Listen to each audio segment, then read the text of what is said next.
Okay, I've decided to do my first video about making Kasha Varnishkes. Kind of a traditional dish. I've got a few steady rules that you should probably follow. Number one, every time I've ever seen a recipe for this, it calls for buckwheat groats. Unfortunately, when you reconstitute buckwheat groats, they smell remarkably like wet dog. I found the best way to skip that is to get brown bulgur. It's actually cracked wheat kernels. You get rid of that problem immediately. Also, I've eliminated the egg and the dry frying because you'll see why it's stupid. Now, the other thing you definitely need is chicken fat. Easily obtained.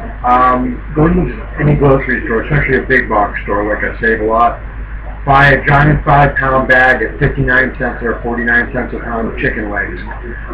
First thing you'll find out is, unlike a lot of the major brands, there's no added water. It's just chicken that's frozen.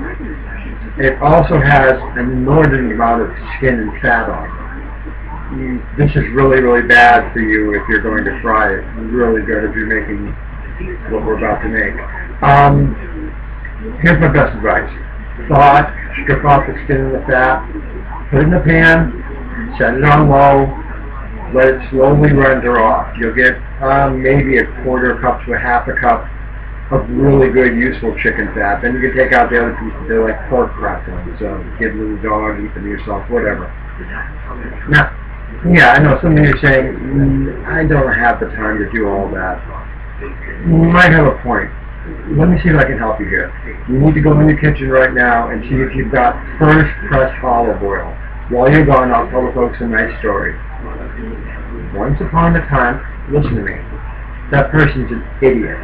Do what I just told you. Chicken fat makes all the difference in the world. If you don't use chicken fat, it's going to suck. And they all live happily ever after. Good to see you back. Okay.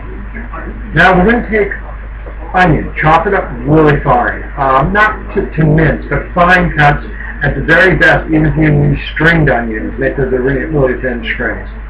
You're going to put that in some of the chicken fat and just let it slowly cook. Cook away to almost brown, but not quite brown. This is really important. You don't want to burn it, because that's not a good idea.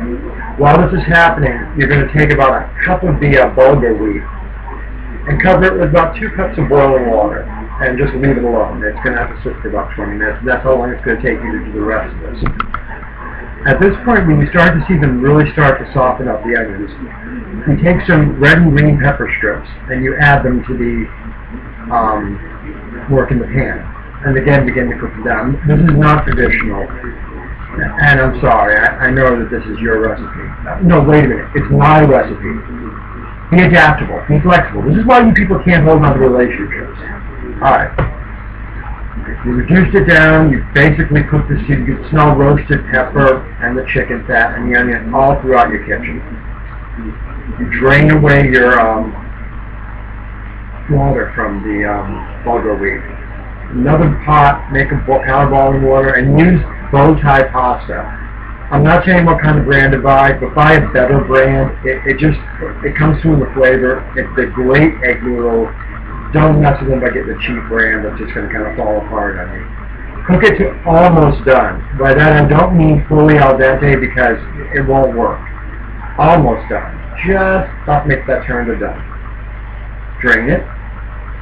After you've added the bulgur wheat to the pan, and before you start to stir it up with the hot chicken fat and etc., add your noodles in as well. Now toss. You're going to put fresh ground pepper over the top of it. Toss that in as well. And you're going to use some nice chopped, or even instant parsley, because it adds a certain piquancy to the dish. Because it looks pretty. That's why you do it. You do it for eye appeal. Serve it up on a plate, share it with someone you love. The likelihood is you're not going to want to share it at all. It's absolutely incredible. Very filling, very tasty, and I think all of you will enjoy it, or at least I hope you will. This is my first attempt at doing a recipe, so if it's a little nervous, it wasn't meant to be. Enjoy the food, enjoy your day, and thanks everybody.